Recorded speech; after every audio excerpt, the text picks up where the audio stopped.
Castro. I'm a tree climber out here in Kansas City, Missouri, and today I'm bringing to you a TreeStuff product review on the MAASDAM Rope Puller.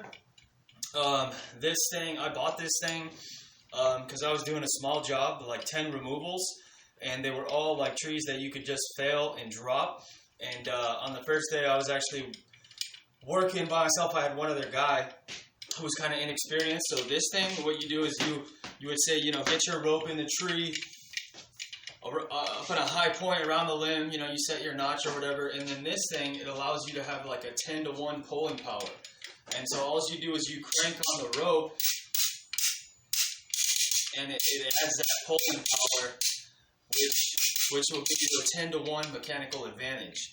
So anytime you're pulling a tree over, or you're pulling a limb, and then this has this other point where you can attach it to the base of another tree, and then instead of using brute strength to try to pull a tree over, you just jack it like that, and you end up pulling 10-to-1 mechanical advantage.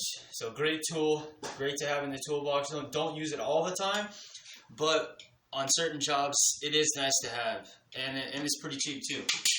You can buy it at TreeStuff.com.